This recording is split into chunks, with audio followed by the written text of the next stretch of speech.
Добрый Hello, день, всем everyone. здравствуйте.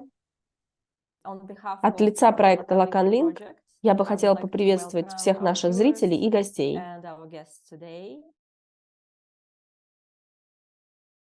Our Наша discussion встреча today сегодня will будет be посвящена devoted вопросам, and will be которые focused on недавно были issues подняты that were в recently brought психоаналитическом up, сообществе, not actually но in the также оказались psychoanalytic актуальны community, и в but более actually in широкой the интеллектуальной wider sort среде. of intellectual context. And we speak about Речь the идет об institutional институциональном dimension измерении in психоанализа и psychoanalysis роли and the анализантов role of в психоанализе. analyzants in psychoanalysis. До Both недавнего questions времени were, for этими the most вопросами по большому part, счету neglected so пренебрегали. far, and that is Поэтому why нам we find it представляется especially особенно важным important расширить to и поддержать encourage this эту debate and дискуссию. to maintain it. That is Для why этого мы we и собрались are сегодня. gathered together today, and I would like to Сейчас я бы introduce хотела our представить guests. наших гостей. So, first of all, I would Итак, like в to первую welcome очередь я бы хотела поприветствовать Габриэла Tupinamba. Тупинамба. He's a Габриэл — это psychoanalyst психоаналитик из based in Рио-де-Жанейро, Rio de Janeiro, Бразилия. Brazil. He is Он также also a является member of the участником research проекта «Под collective множество Subset of теоретической Theoretical практики» Practice, and и he автором is also книги the author of the book «Желание Desire психоанализа». Psychoanalysis, the book that was Книга, которая recently совсем недавно была translated into переведена на Russian and русский и French, испанский языки and it и actually произвела has широкий already managed to резонанс produce в some психоаналитической resonating среде. effect in the field. Габриэл Gabriel is также also the является сооснователем института co-founder Аламеда. of Alameda Institute, И я and I скажу would like пару to слов let об you know этом about проекте. that. Аламеда Alameda is занимается committed поддержкой to enabling исследований, research направленных that на reveals изучение the structural структурных причин causes of современного contemporary кризиса, crisis, а также and it поиска also возможных studies the решений possible этой solutions ситуации. of the situation. Therefore, Работа Alameda института sort of направлена на provides обеспечение supervision, супервизии, promotion, and продвижения, also а support также поддержку collaboration сотрудничества between между различными the проектами projects политических of political активистов, activists, организаторов of organizers и and other других лиц, policymakers заинтересованных в who этих share these вопросах. concerns. And Alexander Наш is our следующий гость — second это guest. Александр Смулянский. Alexander Smolansky is a Александр — это psychoanalyst психоаналитик из based in St. Санкт-Петербурга, Petersburg, Россия. Russia.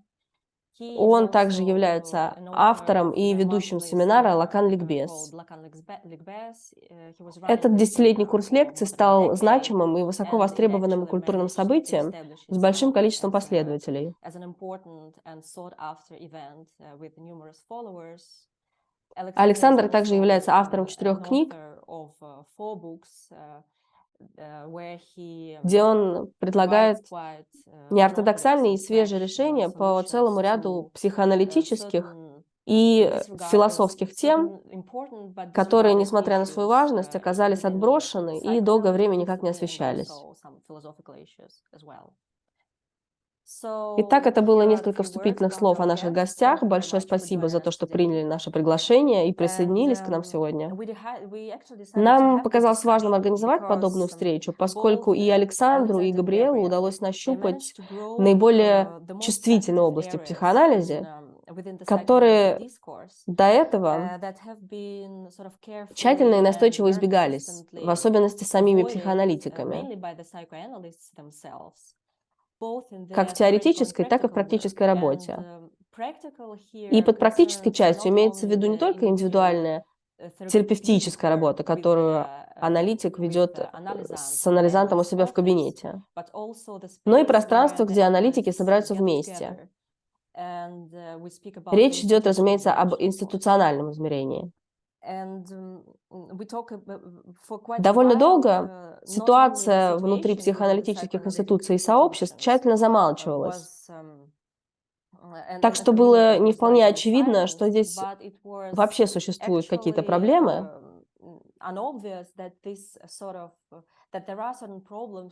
которые требуют основательного теоретического вложения. При этом сейчас, напротив, когда эти вопросы наконец-то были подняты, кажется, что сама эта дискуссия была предопределена, и избежать ее невозможно. В связи с этим, вдобавок к тому, что уже было сказано Габриэлом и Александром, нам бы хотелось прояснить некоторые вещи и, возможно, предоставить сцену, где они могли бы развернуть свои тезисы и сказать нечто большее о разрабатываемых ими идеях. Для начала сама тема институций. Наш первый вопрос будет следующим. Можем ли мы утверждать, что вопрос об институциональном измерении сам является проблематичным, поскольку кажется, что он обусловлен идеей кризиса? Не означает ли это, что сам этот вопрос не обладает нужной устойчивостью для того, чтобы стать постоянной темой в рамках психоаналитического дискурса, как, например, тема переноса или другие идеи и концепты, с которыми мы постоянно имеем дело, разрабатывая разные решения и теоретическое понимание этих идей?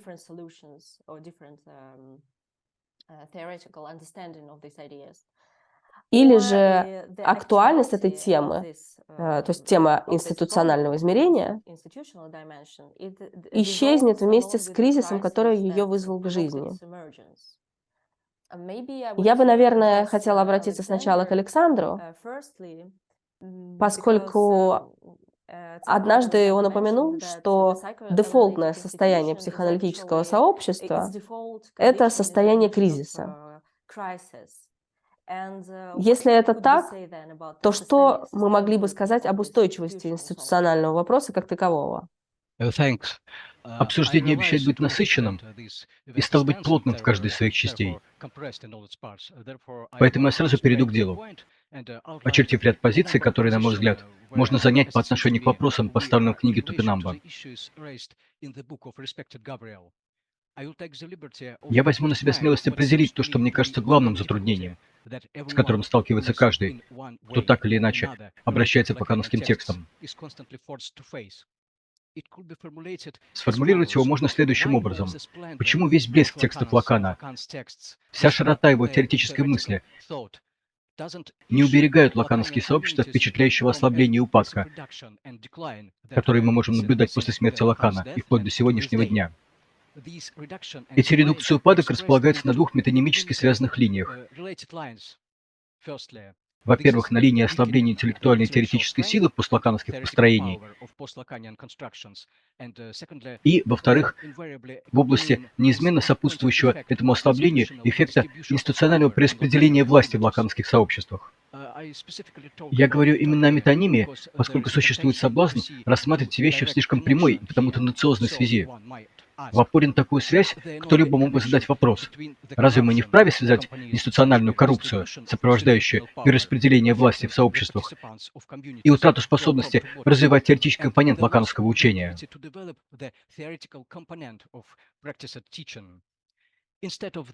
Вместо этого очевидного объяснения я бы предложил, как мне кажется, в соответствии с духом обсуждаемой книги,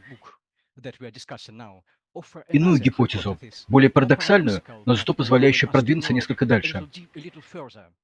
С нашей точки зрения, институциональная коррупция в сообществах является не причиной, но, напротив, следствием целой серии теоретических превратностей, постигших лакановское учение изнутри него самого и определенным образом сформировавших и лакановский дискурс, и те сообщества, которые вокруг него образовались.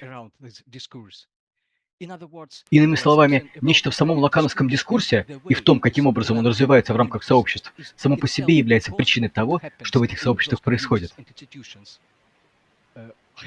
Сделав подобное предположение, мы вовсе не отказываемся от возможности создать материалистическое объяснение структуры этих сообществ, как того могла бы потребовать, к примеру, социология.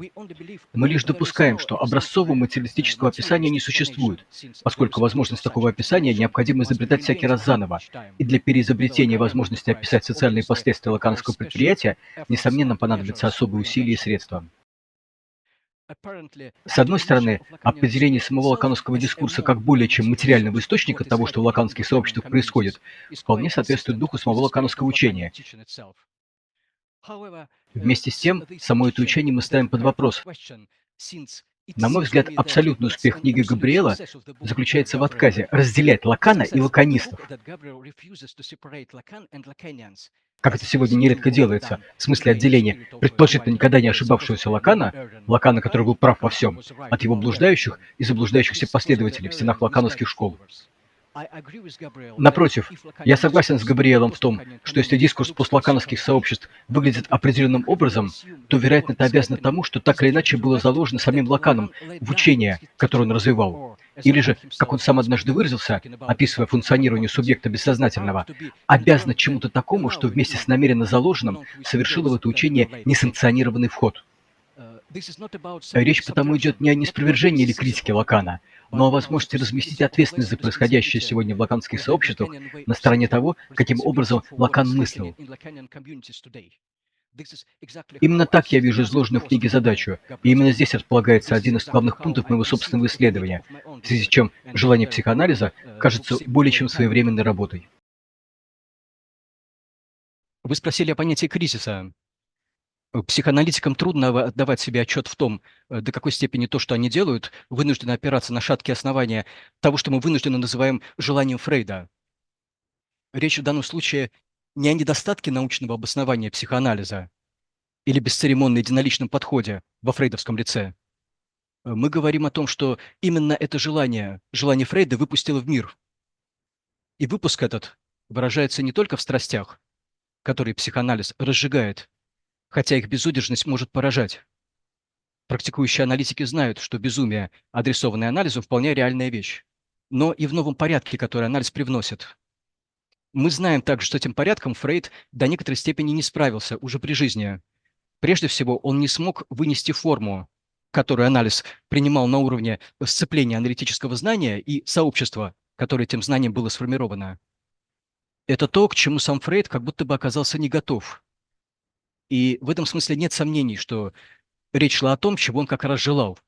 Я имею в виду, желал в привычном для лаканистов смысле, подчеркивающем противопоставление между тем, что субъект воображает для себя желанным, и тем, на что все его усилия в действительности направлены, о чем можно судить по итогам этих усилий. Итоги деятельности Фрейда выразительны во всех отношениях. Но есть сторона, которую часто недооценивают, и к которой книга Габриэля удачно привлекает внимание. Сотворение Фрейдом аналитического сообщества, сообщества психоаналитиков.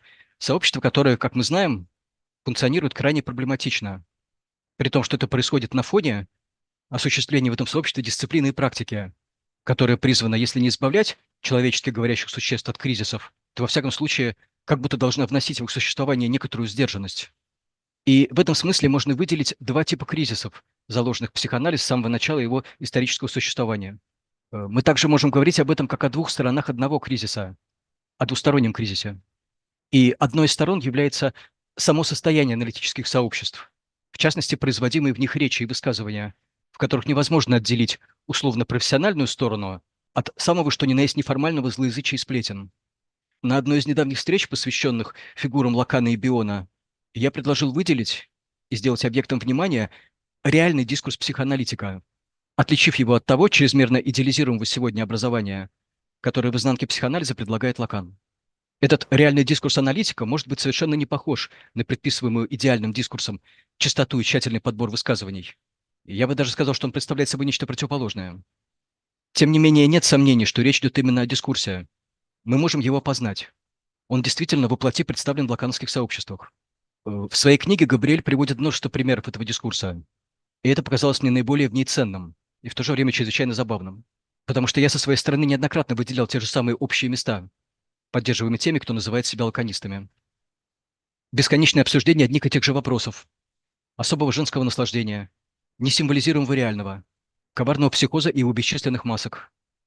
В то же время эти рассуждения, которые являются, на первый взгляд, сугубо теоретическими, невозможно отделить от речевой канвы, в которой они вплетены. Как правило, это канва осуждения. Осуждение, адресованного другим психоаналитическим школам или видам психотерапии. Осуждение своих коллег, которые как будто недостаточно верны лакановской или, к примеру, миллеровской линии. Психоаналитическая теория в этом смысле никогда не бывает достаточно чистой. Акты ее высказывания, вложенные в речь дополнительные намерения, в согласии с описанной Лаканом традицией, не совпадают с содержанием речи. Именно так выглядит реальный дискурс аналитика, и кризисный характер его функционирования сомнений не оставляет.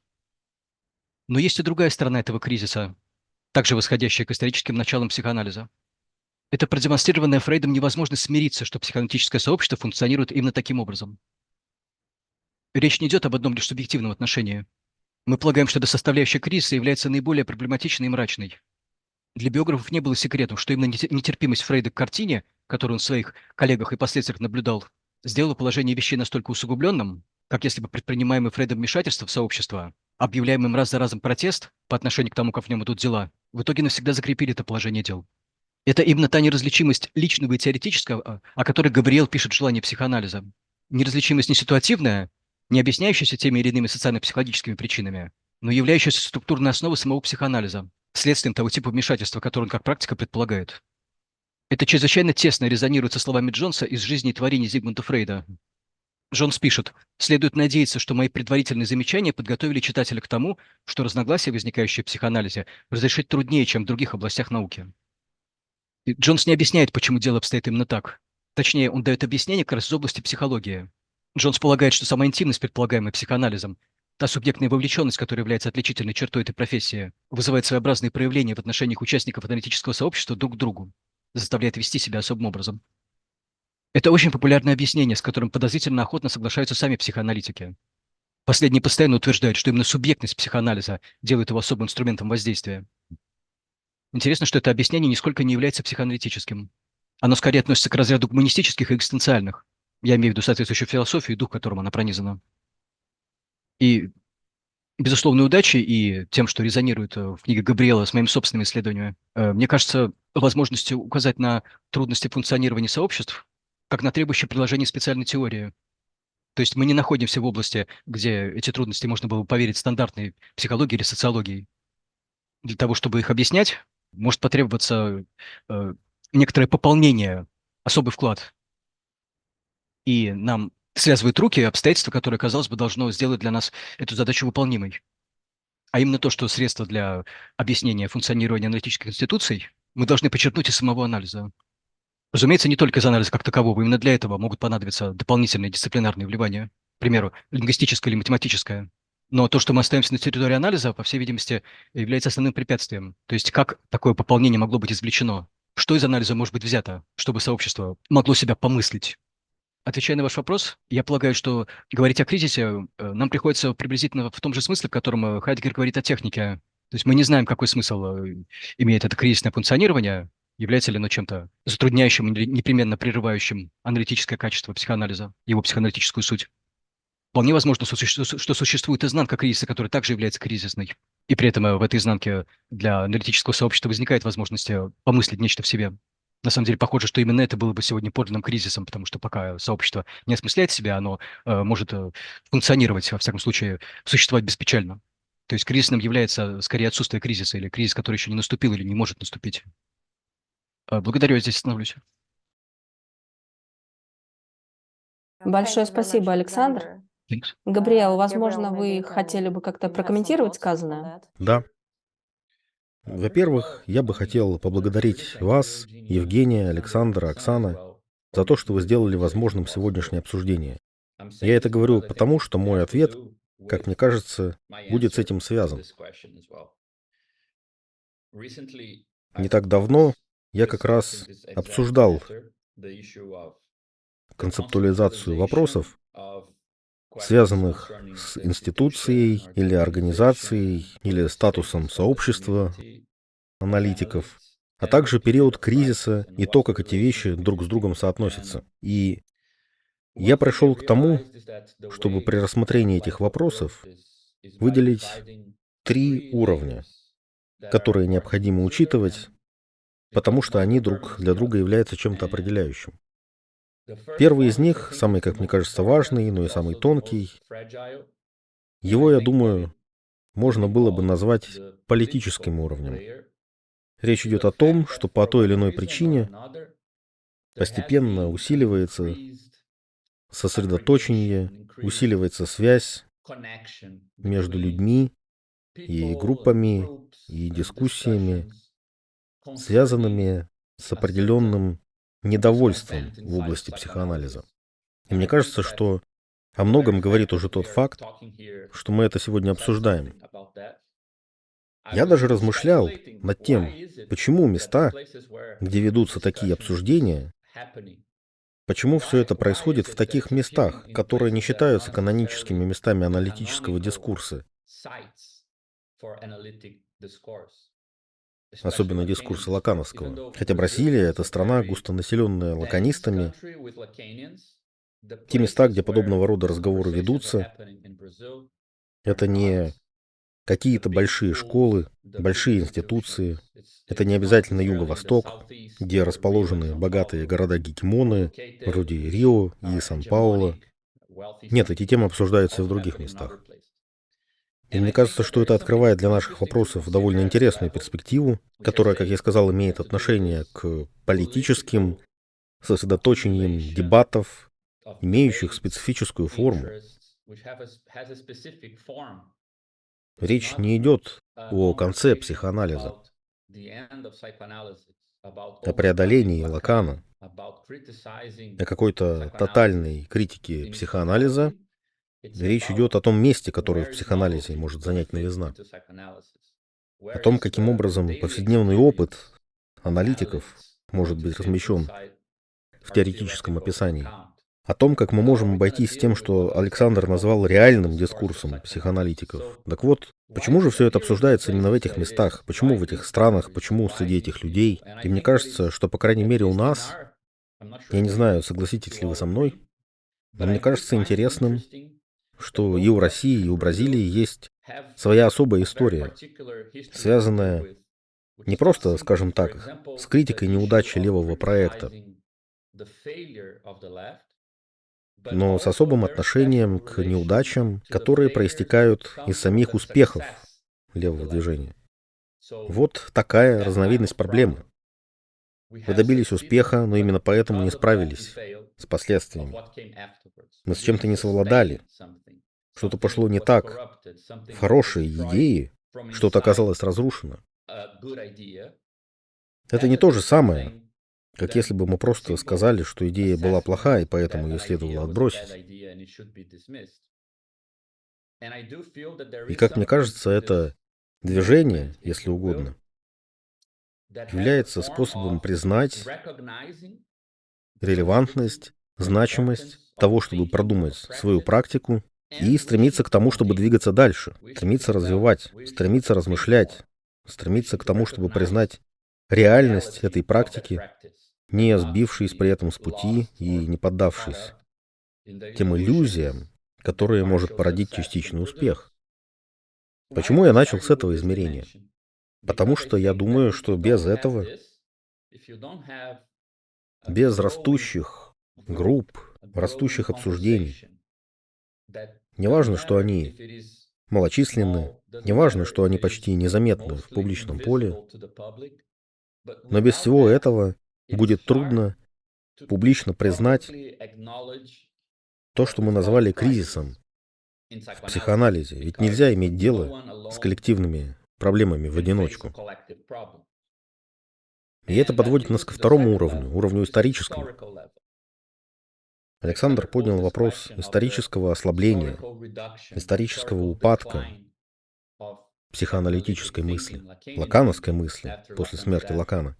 И я считаю, что это второе измерение проблемы, которое заключается в том, что лет 10-20 после того, как Лакан умер, казалось, что дверь, которую он открыл, и об этом Александр много говорит в своем щедром послесловии к моей книге,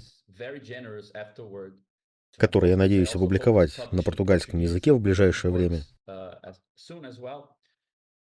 То, что открыл Лакан, разместив в публичном, социальном пространстве дискурс психоанализа, в течение 10-20 лет, я думаю, мы могли бы воспользоваться этим открытием, этим импульсом. И казалось, что психоанализ был не столько защитным дискурсом, сколько дискурсом, который свидетельствует о том, что он может сказать нечто новое. И эту новизну можно было обнаружить в самых разных местах. Так вот, за 10-20 лет экспансия институций начинается в других местах по всему миру. И публичные дебаты двинулись в сторону чего-то, если можно так выразиться, прогрессивного. И здесь как бы говорили, это нечто новое, это поможет решить проблемы, которые мы раньше не могли решить. Но спустя какое-то время стали происходить некоторые очевидные перемены. И я бы сказал, что в 21 веке мы начинаем постепенно обнаруживать, что этот импульс себя исчерпал. И когда лаканисты сталкиваются с переменами в культуре, переменами в обществе, с возвращением политики в феминистском движении, в черном движении, в международном пространстве, с новыми дискуссиями вокруг социализма, вокруг мирового финансового кризиса 2008 года, спровоцированного в США, с критикой войны, с критикой самых разных вещей, вернувшихся на сцену. Внезапно психоанализ приобретает все более и более консервативные очертания. Вместо того, чтобы и дальше доказывать, что он может сказать что-то новое, он стал защищаться от новизны, в страхе, что его собственные идеи будут извращены и отброшены. А когда психоанализ все же взаимодействует с другими областями, это похоже на сделку. Мы пойдем на некоторые уступки политическому дискурсу, антиколониальному дискурсу, марксизму. Мы пойдем на такие-то уступки, но при условии, что нам самим не придется меняться. Это весьма консервативная позиция. Консерватизм является позицией неустойчивой. Ведь если вы становитесь более консервативными, вы почти всегда при этом становитесь и немного реакционнее. Дело тут не в том, что вы защищаете то, что уже есть, а в том, что вы хотите избавиться от новых вещей. И это не обязательно должно выглядеть как карикатура, в которую превратился Жак-Ален Миллер. Я очень надеюсь, что никто из вас не следит за его соцсетями, потому что они просто ужасны. Но и в самой институции, в самом замалчивании определенных тем со стороны аналитиков или солидаризации с еще более реакционными позициями, это происходит все чаще и чаще.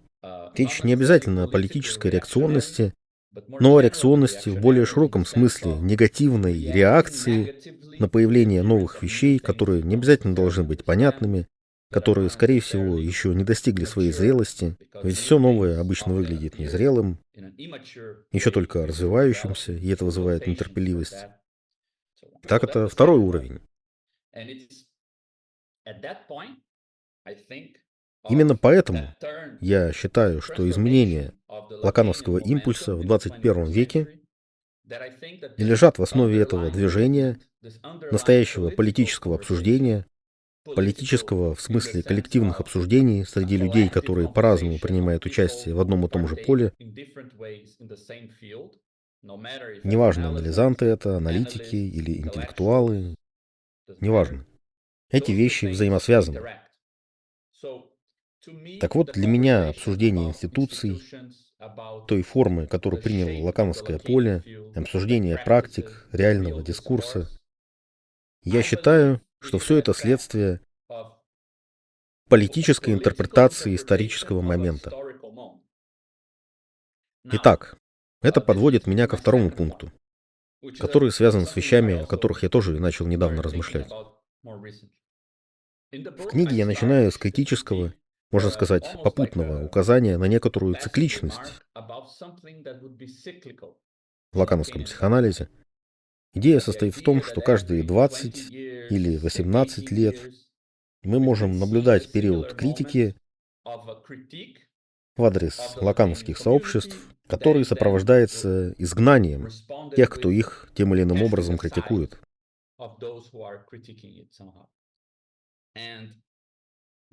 А идея цикла тесно связана с идеей кризиса. В марксистской теории кризис, экономический кризис, социальный кризис связан с экономическими циклами. То есть, когда вы достигаете какого-то предела в рамках определенного способа производства, вам требуется новый бизнес-цикл, новый технологический цикл, какое-то преобразование, которое позволит сохранить то, что есть. И я думаю, что мысль о том, что если ничего не происходит, если наше обсуждение, если сама сила, почему нет, настоящего обсуждения не будет вносить в поле никаких изменений, не преобразует никаких отношений, то мы столкнемся с очередным циклом. Как это может выглядеть?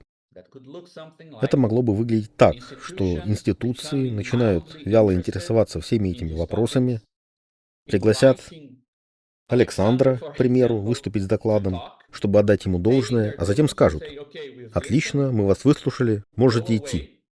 И ничего не поменяется. Но теперь мы уже не можем сказать, что они не проявили интереса. Так что тут есть много путей. Можно, скажем, писать сравнительные исследования, Лакан и кто-то, организовывать семинары, чтобы убедиться, что людей выслушали. Все это позволяет сформировать еще один цикл, когда ничего не меняется. Итак, я думаю, что кризис — это, возможно, не самый лучший способ об этом высказываться. Потому что единственное, что делает кризис моментом изменений, это наличие силы, способной интерпретировать этот кризис как время открытости. Самому кризису это не присуще. Кризис может быть моментом некоторого цикла, перезапуска, реинтеграции и поглощения, и дления одного и того же. Так вот, у меня сложилось впечатление, что, как только что упомянул Александр, в том, как в психоанализе обсуждается кризис, есть нечто подозрительное.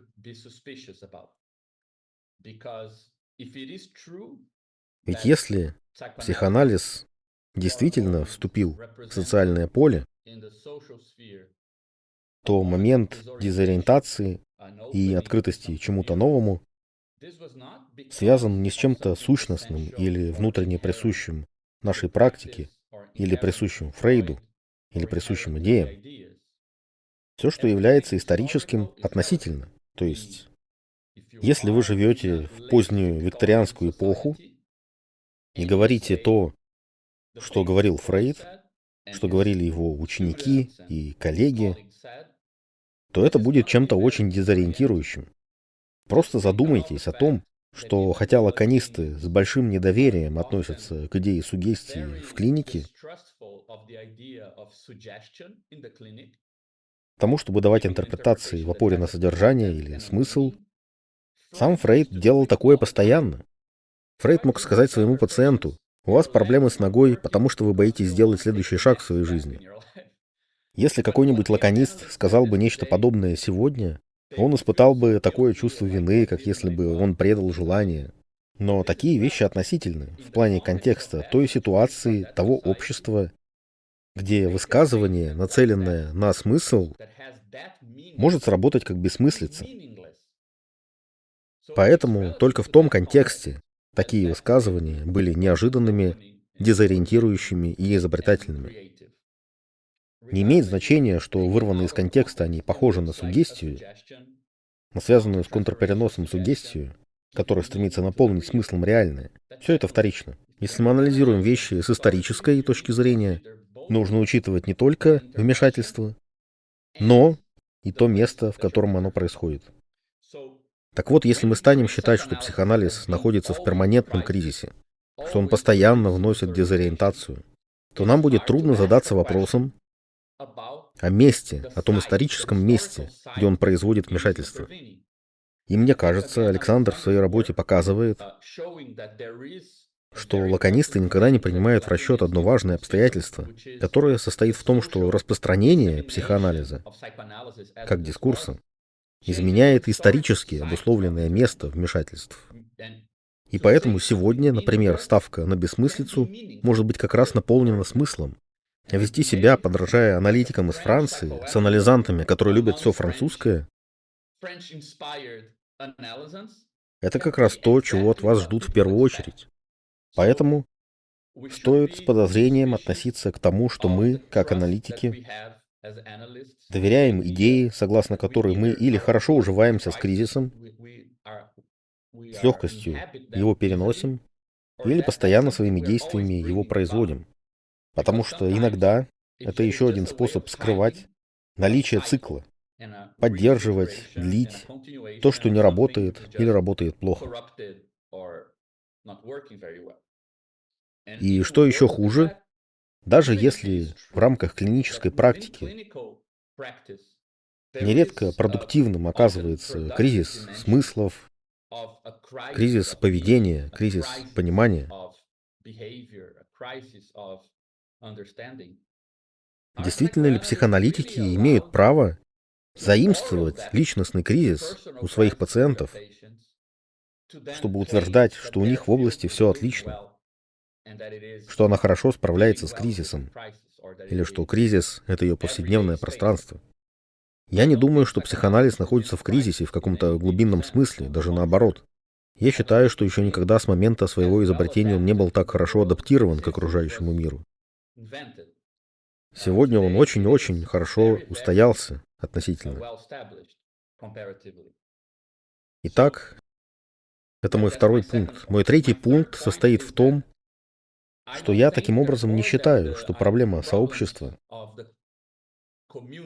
организаций, аналитиков, социального измерения психоанализа выходит сегодня на передний план именно из-за кризиса. Я бы даже сказал, что само утверждение о том, что психоанализ находится в кризисе, это лишь еще один способ избежать этих вопросов.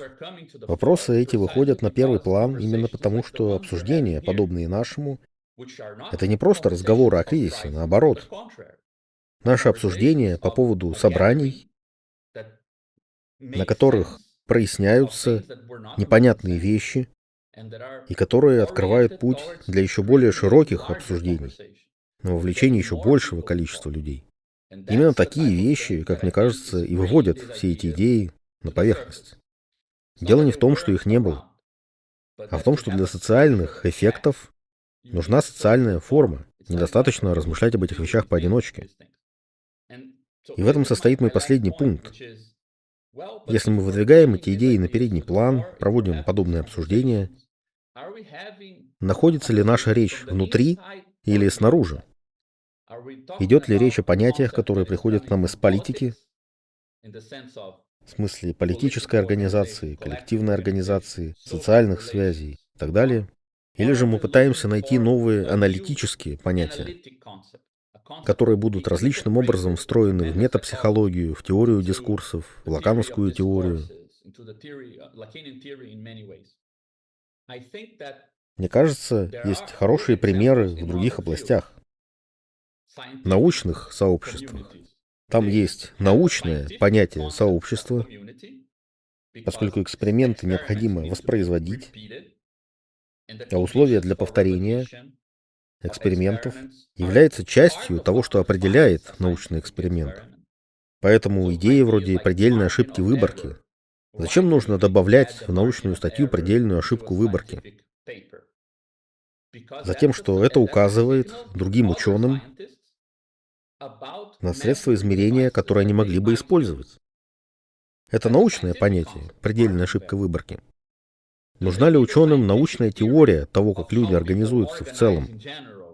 Или теория человеческих желаний, забот, проблем в области управления, демократии, равенства? Нет. В этот момент они могут и должны опираться в первую очередь на то, что на этот счет говорит политика.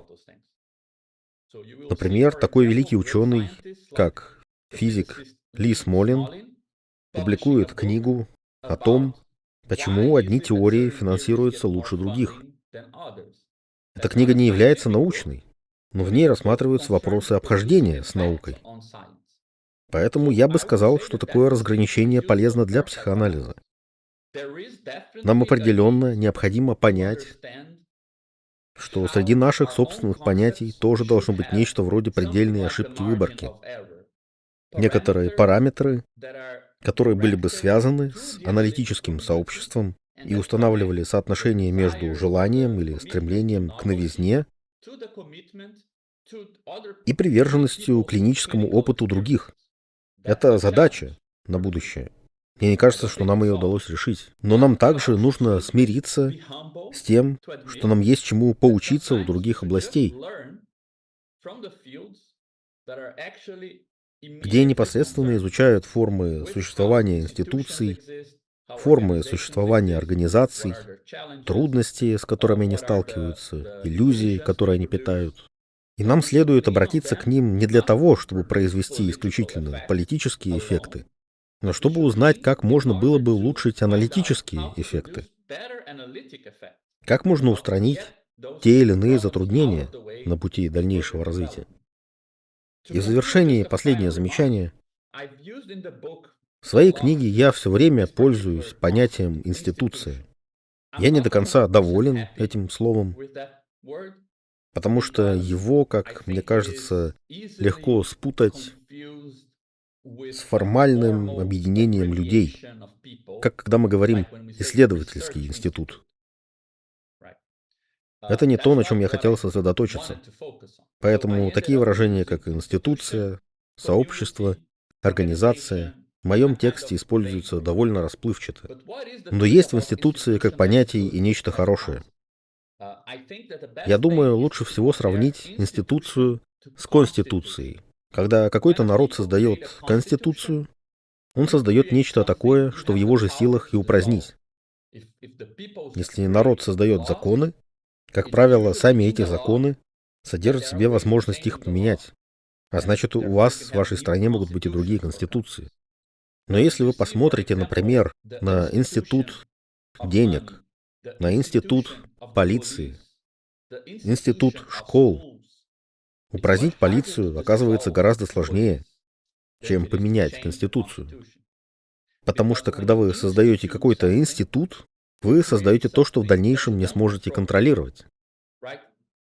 Институция предполагает, что вы становитесь заложником института, который вы создаете. Создание институции предполагает наличие изменений, но что случится после этих изменений, вы уже поменять не в силах. Эта идея, мне кажется, полезной, потому что, как мне показалось, нечто подобное я обнаружил и в работе Александра, что иногда в рамках анализа возникает необходимость взять на себя ответственность за ту институцию, которую мы создали. В том смысле, что какие-то вещи мы впустили в мир. Иногда мы можем извлечь выгоду из того, что эти идеи циркулируют независимо от реальности. Полиция в Бразилии примерно так и работает. Был создан этот институт, вокруг полиции сложился определенный дискурс, но реальность полиции от него разительно отличается. И это также означает, что мы можем попытаться произвести какую-то новизну, вносить новые разрезы, новые исторические моменты, без желания эти моменты в дальнейшем контролировать. Это значит, что вы не стремитесь контролировать теорию, говорить людям, что делать. Я нахожу это интересным. Идея институции — это комбинация социальной организации без необходимости обладать контролем над тем, что уже сделано. И, на мой взгляд, институциональный анализ психоанализа, это перекликается с тем, что говорил Александр, ведет к разделению между тем, что мы впустили в мир сопутствующими идеями, культурным распространением и тем, что является реальностью практик. И эти вещи не обязательно должны совпадать. Что ж, я говорил очень долго, но спасибо вам за хороший вопрос. Спасибо, Александр, за ваши комментарии, которые меня в том числе вдохновили. Благодарю за ваш ответ. На самом деле вы коснулись нескольких моментов, о которых мы как раз планировали сегодня поговорить. Один из вопросов, к которому мы хотим вернуться и, возможно, внести некоторую ясность, звучит следующим образом. Можем ли мы что-то предпринять по поводу озвученных сегодня вещей? В связи с чем у меня вопрос к Александру. В вашем послесловии к книге Габриэла вы в первую очередь указываете на то, что для того, чтобы сформулировать роль анализантов, нам необходимо признать, что они уже являются частью сообщества, и таким образом, как выше сказал Габриэл, термины сообщество, институции или организации до определенной меры взаимозаменяемы. Кажется, что все они относятся к одному и тому же. В одном из своих последних интервью Александр упомянул, что на стороне анализанта находится знание о том, что сама институция о себе не знает. И в этом смысле институция могла бы быть проанализирована в качестве субъекта именно анализантом. Могли бы вы сказать об этом что-то еще?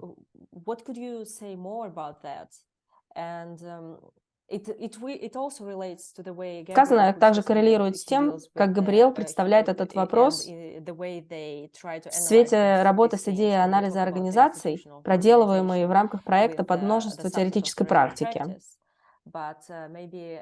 Александр, могли бы вы сказать пару слов о вашем предположении относительно анализантов, анализирующих сообщество? Да, благодарю за этот интереснейший вопрос.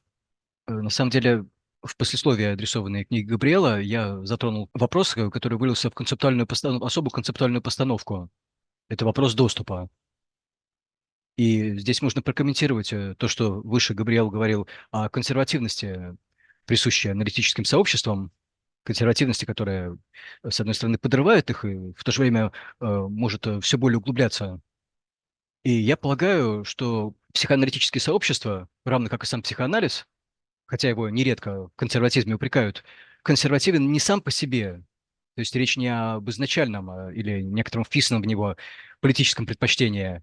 Речь как раз-таки о том, что просачивается из того, что я назвал вопросом доступа. Именно потому, что вопрос доступа психоаналитики вынуждены решать консервативно, то есть так или иначе производить огораживание. Они могут выбирать эту же позицию в ряде других, более политически профилированных вопросов. То есть я вижу здесь следы чего-то такого, что можно было бы вслед за Лаканом назвать отыгрыванием. То есть, несомненно, психоаналитик может иметь политическую позицию, но есть и что-то такое, что вписывает его в политику со стороны именно психоанализа, того, как организован психоанализ и того, как распределяется в нем доступ по отношению ко всем участникам процедуры. И сказав о том, что анализант является частью сообщества, я, разумеется, не решал вопрос доступа. То есть речь не о том, чтобы предоставить анализантам какие-то специальные полномочия, к примеру, чтобы открыть то, что для них тщательная институция закрывает, полагая, что анализант не справится с этим или он этого не вынесет. Это то, что не полагается ему знать, потому что это может разрушить его анализ. Я сконцентрировался на том, чтобы спросить, что означает сам доступ и как доступ может помыслить психоаналитик. То есть то, что никогда в анализе этот вопрос не ставится, это, собственно, доступ. Что означает иметь доступ в анализ? И этот вопрос, безусловно, созвучен вопросу, поставленному в книге Габриэла. И я сделал ряд предположений относительно того, как именно анализант этот доступ получает. То есть помимо, собственно, доступа, который могут предоставить, он находит другие пути. Известно, что то, что нарочито удерживается в отдалении, или то, чему не позволяют приближаться, так или иначе, как раз-таки по закономерности, описанной Фрейдом, находит в себе силы для противоположного движения, для значительного сопротивления. И именно об этом, похоже, Фрейд писал, когда анализировал сопротивление. Недаром он избирает довольно яркий образ зрительного зала или комнаты, в которую нельзя войти, но некоторые содержания, тем не менее, вламываются. То есть они заявляют о себе тем более нагло, чем в большем отдалении их придерживают. И именно это совершает анализант, то есть он организует себе доступ в сообщество, опираясь на то единственное, что у него в распоряжении есть. Это данные, которые может поставлять его собственный аналитик. И я обозначил эти данные как считываемую анализантом тревогу.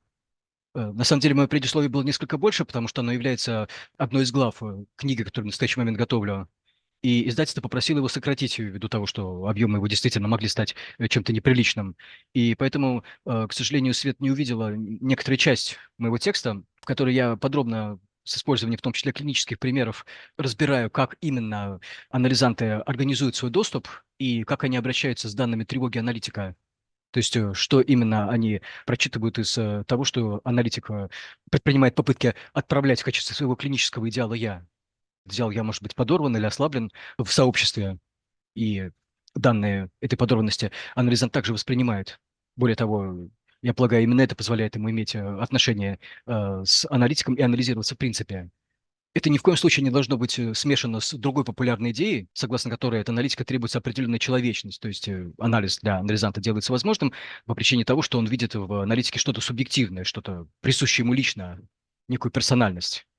Я полагаю, что это не только не совсем так, поскольку я согласен с Габриэлем в том, что анализ, в конце концов, представляет собой ситуацию сконструированную, даже, я бы сказал, дважды искусственную.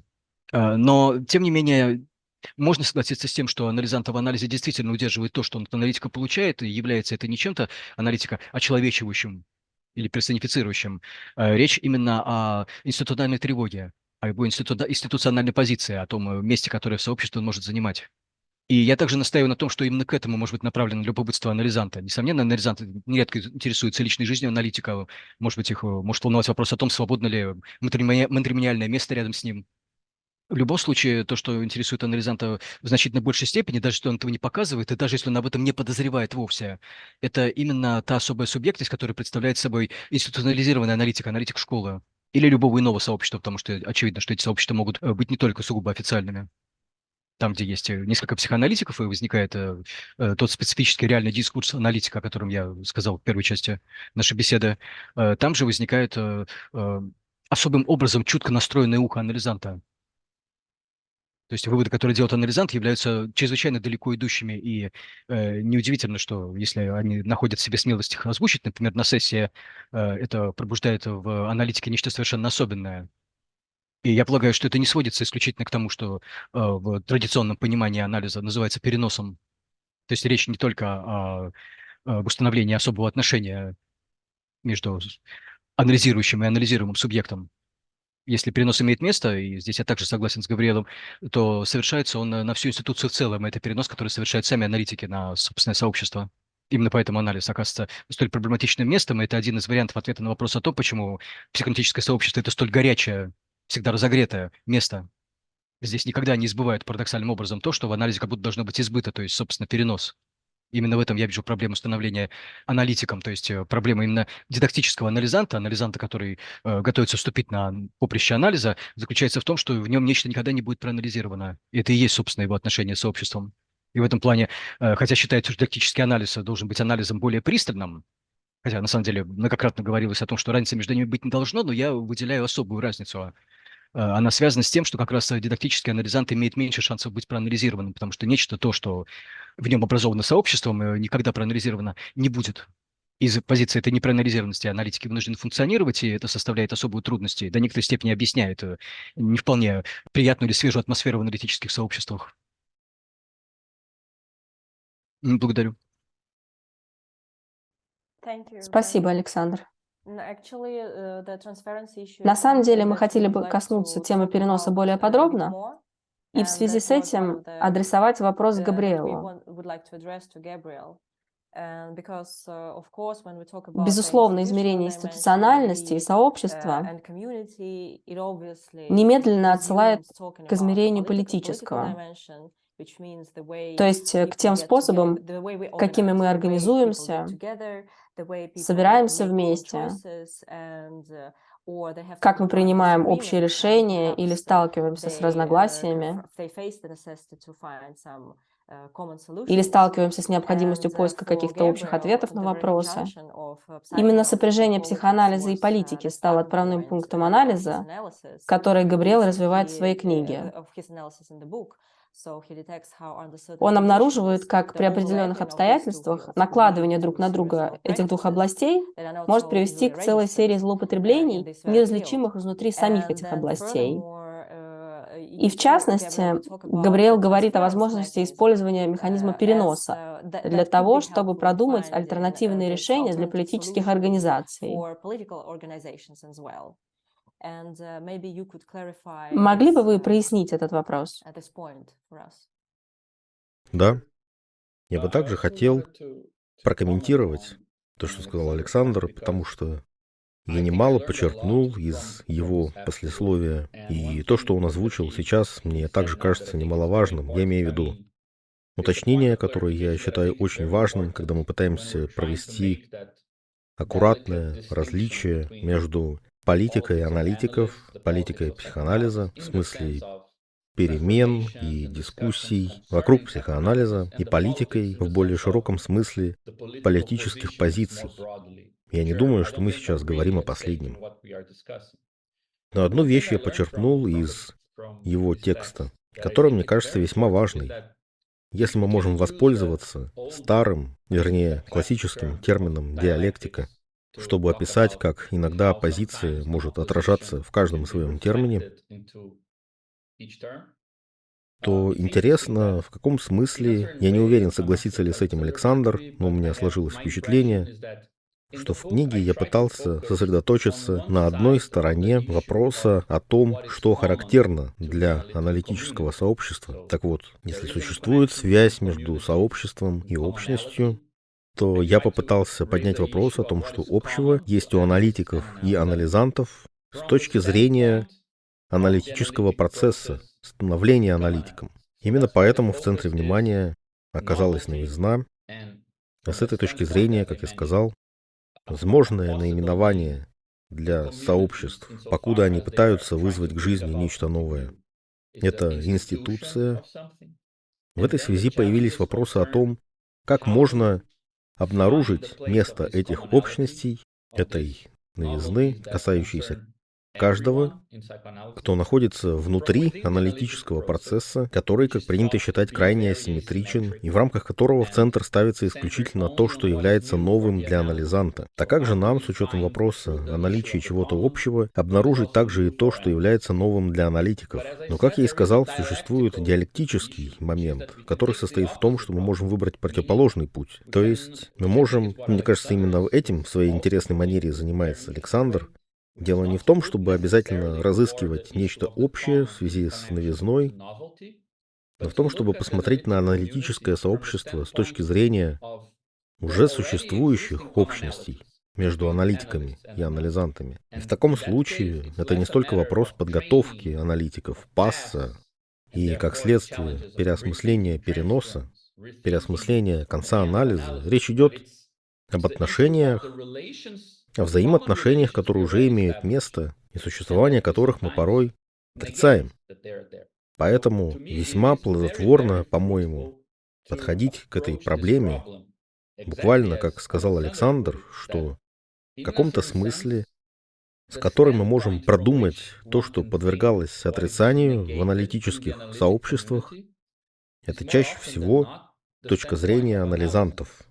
Они являются теми, и мы сами являемся, потому что я тоже анализант, кто видит, что существует притворное невежество, что у него есть своя роль, что оно поддерживается школами, которые пытаются контролировать форму и облик доступа, несмотря на то, что дискурс о доступе отличается.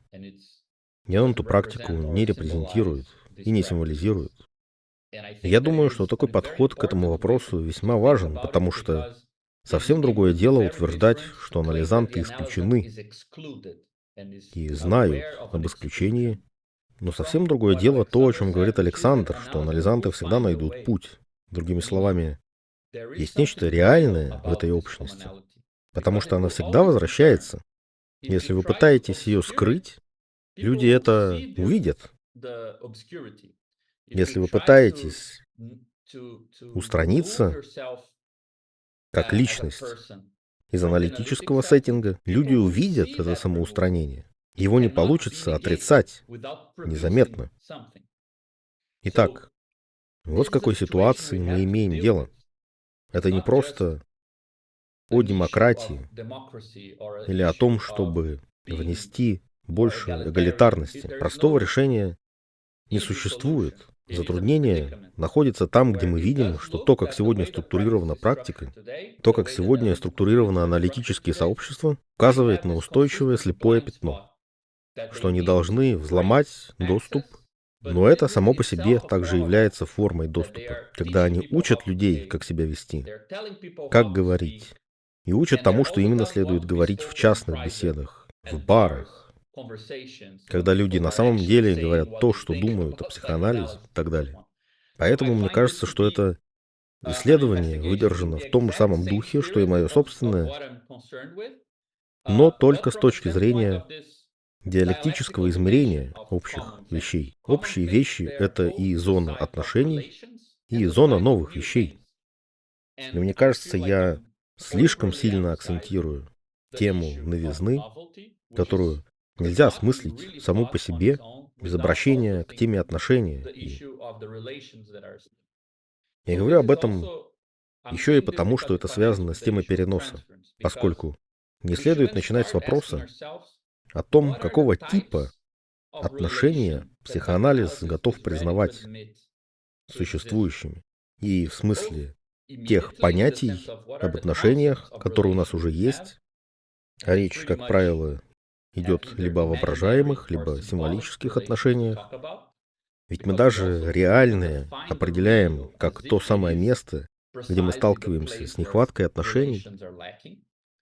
Так вот, оба эти понятия, в опоре на которые мы рассуждаем об отношениях вообще, и во-вторых, те механизмы, к которым лаконисты прибегают, для того, чтобы не мыслить в области более практических повседневных отношений, которые аналитики, институции устанавливают с анализантами и так далее.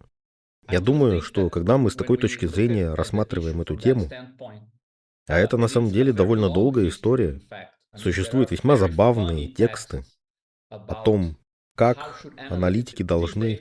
Сегодня уже никто таких текстов не пишет, но в 30-е, 40-е годы многие, особенно среди британских психоаналитиков, писали о том, какую одежду нужно носить в кабинете.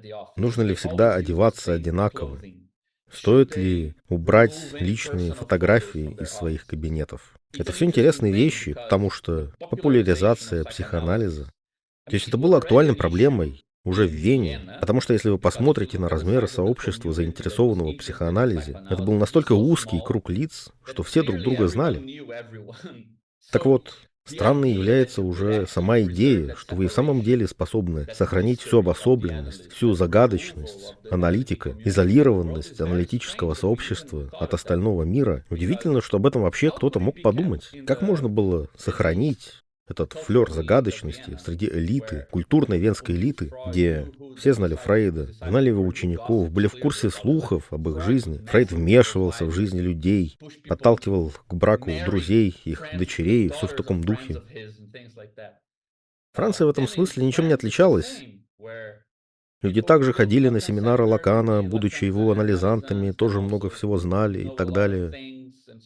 Поэтому можно даже говорить о необходимости поменять местами причину и следствие, как и предложил Александр, и, возможно, продумать динамику доступа и постоянно удерживаемую слепую зону, которая воспроизводится в аналитических сообществах относительно того, какая информация имеет хождение, а какая нет, в качестве ответа на существование фундаментального общего пространства, которое, вероятно, существовало с самого начала и которое всегда требовало того или иного обращения. И мы просто привыкли к той мысли, что существует определенный тип социального поведения, которое можно просто обходить стороной и молчанием. Но эта ситуация отнюдь не нова. Но она любопытна, потому что, скажем, я много занимаюсь клинической работой, связанной с пространствами, которые имеют дело с политическим активизмом. И в итоге у меня либо есть пациенты, либо я тесно общаюсь с теми, кто знает, что я аналитик, и кто в моем окружении ищет себе аналитика. И мне кажется, это общая проблема для всех тех пространств, где пытаются внедрить психоанализ. Чтобы его внедрить, нужно создать общее пространство людей, которые воспринимают его серьезно и верят, что эта практика имеет смысл. Но как только вы его создаете, ввиду уже существующего статуса практики, вам также необходимо ввести разделение между практикующими аналитиками и сообществом, от которого они зависят с точки зрения самого существования их практики, а это, можно сказать, отрицает ту самую опору, на которой вы свою практику выстроили. Поэтому мне этот вопрос кажется очень глубоким, в том числе потому, что если возвращаться к проблеме переноса,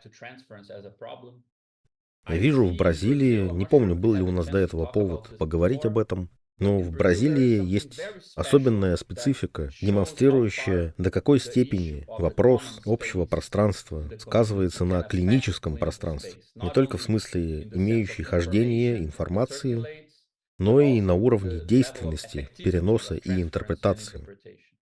С 60-е по 80-е годы Бразилия прожила период диктатуры, и как некоторые латиноамериканские страны, но не все, большинство латиноамериканских стран после свержения диктатур стали преследовать мучителей. Многих пересажали. Преследовали, знаете, убийц и так далее. А в Бразилии ничего этого не было. Никаких арестов тех, кто совершал военные преступления или какие-то преступления, связанные с государственным насилием за период диктатуры. Так вот, 90-е годы было мощное движение, и оно по-прежнему живо, которое в первую очередь создало то, что у нас называется комиссией истины. Люди могли обратиться сюда как в специально организованное пространство, где можно засвидетельствовать, через что вам пришлось пройти, чтобы начинать возбуждать дела против мучителей, против военных, убивших множество людей. Так вот, психоанализ оказался очень полезен и принял значительное участие в этом процессе, ведь он также появился в Бразилии во времена диктатуры. И идея того, что его отношение к слову и к субъективности отличалось от принятого в диктатуре, была важной частью того, как аналитики представляли себе свою политическую жизнь. Но оказалось, что после свержения диктатуры многие люди, потратившие годы на частный анализ и проработку своих травм, проработку того, через что им пришлось пройти, проговаривая все это в комиссии истины, так это называется, выяснилось, что анализ совсем не затронул их травмы. Как будто нечто было неким инородным телом, как выражается Фрейд, да? Инородным телом состояния ожидания. И их частная жизнь или либидинальная привязанность к своей семье, к своим родственникам, к своей работе и своей любовной жизни, все это претерпело некие изменения. Но когда они предстали перед этой комиссией, чтобы давать показания о пытках и о том, через что они прошли, у них возникало торможение, как будто они оказывались перед каким-то сверхдетерминирующим и непонятным для них другим, который вызывал тревогу. И был поднят вопрос, почему частный анализ, длившийся у многих годами, никак не затронул все эти вещи. И тогда была создана другая клиника, названная клиникой показаний. Она существует уже более 10 лет, хотя, может, и больше. И это была в корне отличная клиника. В чем между ними разница? Это просто клиника, в которую вы обращаетесь перед началом анализа. Она также занимается работой с государственным насилием, с тем, что существует особый вид травмы, который не сводится к чему-либо из того, через что вы прошли. Здесь не дают интерпретации в духе «государство — это не ваш отец». Это совсем не одно и то же. И те, кто туда обращаются, в итоге могут проработать вещи, которые не прорабатывались в ходе клинического процесса с обычным аналитиком, хотя кажется, что это один и тот же процесс. То есть это не какой-то коллективный анализ, не какая-то групповая терапия, не психодрама. Там большая часть аналитиков флаконисты. Что же тогда поменялось? В чем разница между клиникой показаний и обычной клинической практикой? Так что одна оказывает на что-то влияние, а другая нет. Разница, как я ее вижу, связана с тем самым общим пространством, с возможностью подходить к решению вопросов как сообщество, учреждать возможность слушания в определенной рамке, в терминах означающего, при том, что это не просто метонимии или метафоры какой-то семейной драмы. Я не думаю, что у нас есть теория, которая могла бы объяснить, с чем именно мы имеем здесь дело. Это просто говорит о том, что дело в тех самых базовых отношениях, установившихся в сообществе, которые могут сказаться на уровне действенности, интерпретации. И мне кажется важным, что клинику показаний формируют не анализанты сами по себе, а аналитики, которые видят, что есть проблема, которая почему-то обошла их стороной, социально-историческая проблема диктатуры. Вот почему эта клиника была создана. Именно поэтому они создают своего рода пространство, заданное определенной рамкой проблем, которые не обязательно отражаются в рамках клинической практики. И если ввести эту рамку, появляется возможность расслышать некоторые вещи, а также совершить иного рода вмешательства. Это в очередной раз доказывает, что существует глубочайшая связь, очень загадочная, опять же, и не считаю ее понятной, пока что это нечто неясное, которое имеет отношение к вопросу доступа, к вопросу действительно существующих связей соединяющих тех, кто составляет аналитическое сообщество, а также к тому, что происходит внутри клинического пространства, к вместимости клинического пространства, что не зависит от личного таланта аналитика. Ведь в ходе личного анализа всех этих людей, разумеется, давались интерпретации, вносились пунктуации, обращалось внимание на то, через что им пришлось пройти. Они говорили о диктатуре, говорили о пытках и всем прочем, но это ничего не меняло. Так что речь не о каких-то личных способностях аналитика. И это в очередной раз доказывает, насколько эти вещи очень-очень глубоко связаны и насколько много нам еще предстоит сделать. Перед нами еще очень длинный путь. Еще многое, на мой взгляд, предстоит с этой точки зрения осмыслить. Да, благодарю, это очень интересно. На самом деле вы затронули то, что касается профессиональной индивидуальности аналитика или того, что может заставить говорить об аналитике как о более-менее удачном, и это интересным образом коррелирует с проблематичностью созданного Фрейдом анализа по той причине, что, как мы знаем, с точки зрения Фрейда, анализ – это не то, к чему необходимо иметь талант или что-то такое, что требует такого навыка, который кардинально бы зависел от того, что субъект собой представляет в целом.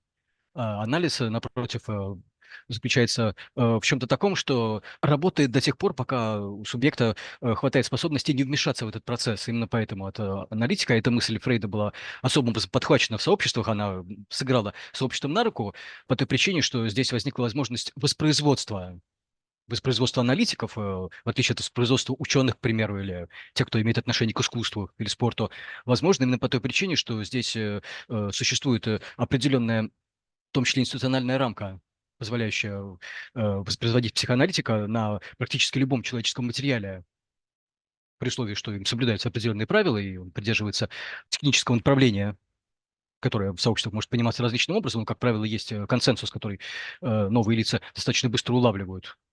Похоже, что речь идет именно об институциональной гипотезе воспроизводства аналитиков, которой, насколько я понимаю, сегодня мы можем не присоединяться. То есть речь не об аналитике, который настолько послушен профессиональным нормам сообщества, что не рискует ничего в проводимом анализе испортить, предоставляя работу с анализу как таковому. Речь, по всей видимости, как раз о том, что, позволяя анализу продолжаться, именно по той причине, что анализирующий субъект, сам аналитик, не вмешивается, как не вмешивается он, скажем, в некоторые субъективные процессы, именно поэтому постоянно речь заходит о том, что аналитик не дает советов или не представляет руководства. Но, по всей видимости, речь не только об идее сугубо нейтральности, но и как раз о том, что вы назвали одной из черт присущего анализу консерватизма. То есть здесь явно сказывается что-то охранительское, тот самый тип устоев, на которые не рекомендуется посягать. И вполне вероятно, что, позволяя анализу продолжаться, именно такого рода конфигурация является тем, что его ограничивает. То есть появляется необходимость в каком-то другом анализе, который не был бы анализом классических сообществ, потому что в нем не может быть проанализировано то, что вы говорили о совершенно специфических страданиях, о совершенно особом, по всей видимости, неперерабатываемом в анализе опыте. То есть, по всей видимости, мы стоим на пороге переизобретения или переопределения анализирующего субъекта. То есть этот субъект, по всей видимости, не может быть, по крайней мере, во всех частях анализа, во всех его регионах, не может быть устроен так, как он устроен с точки зрения сообщества и с точки зрения норм, которые действительно выковывались еще при жизни Фрейда. Разгар этого выковывания пришелся на 30-е годы. Именно тогда появляется огромное количество правил, установлений, почти казуистическое толкование того, что аналитику дозволено, или чего он должен воздержаться. И мы знаем, что эти традиции живы до сих пор. Так в школе французского соматического анализа чрезвычайно много внимания уделяется, к примеру, телесным направлениям аналитика во время сессии. Здесь буквально говорят о том, что аналитик не имеет права вставать, пить воду, ходить по кабинету или комнате, где он ведет прием. То есть рамка должна удерживаться, в том числе и неподвижностью, каркасом его собственного тела. Это и есть сеттинг.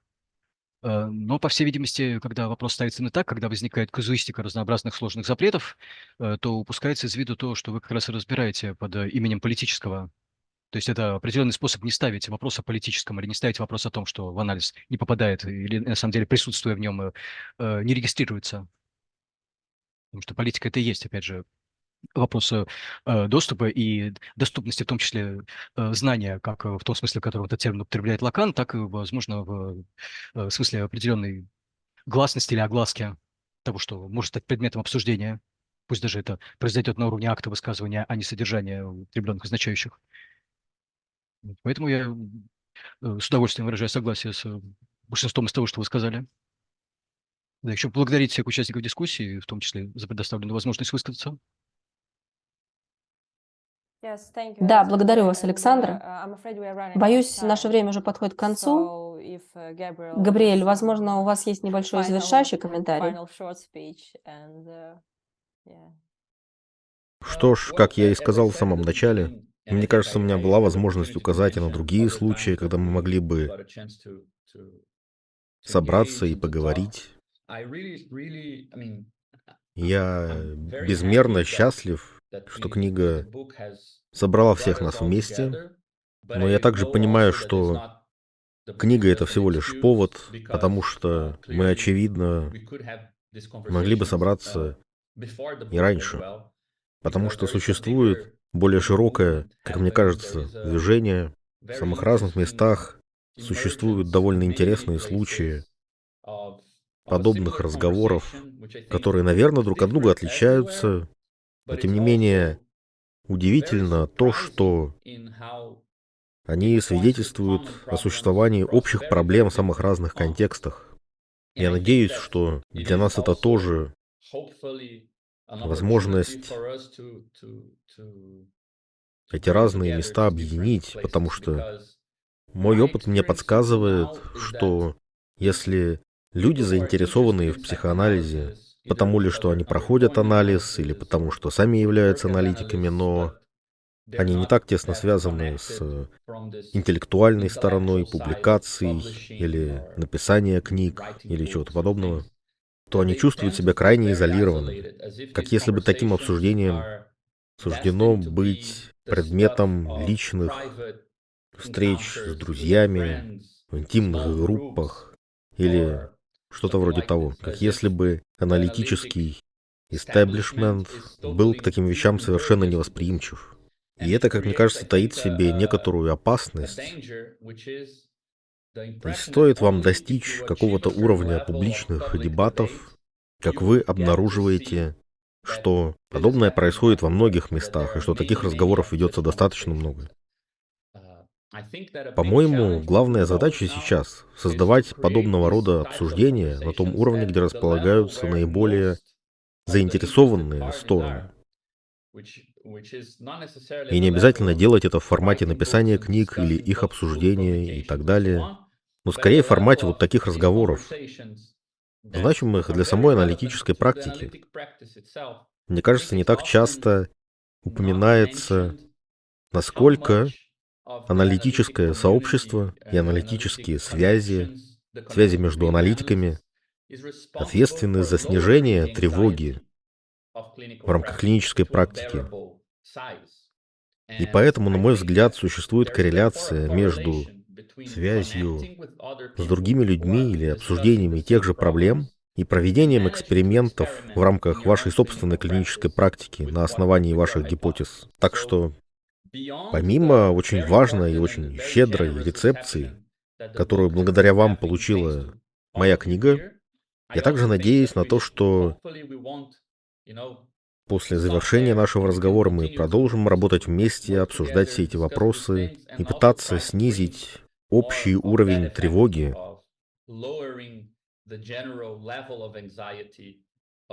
которую производит столкновение со слепыми пятнами и нерешенными вопросами среди разных людей. Поэтому еще раз большое спасибо. Это действительно было замечательно. Благодарю вас. Спасибо, что вы присоединились к нашей встрече сегодня. Не могу не согласиться с вашими словами.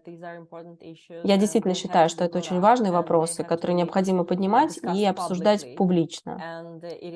Особенно ценно, что, находясь в совершенно разных точках мира, мы имеем возможность встретиться вместе.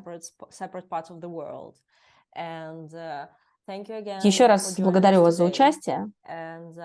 Надеюсь, мы сможем встретиться вновь и обсудить другие вопросы. Definitely. Thanks, it was great. Thank you. See you soon.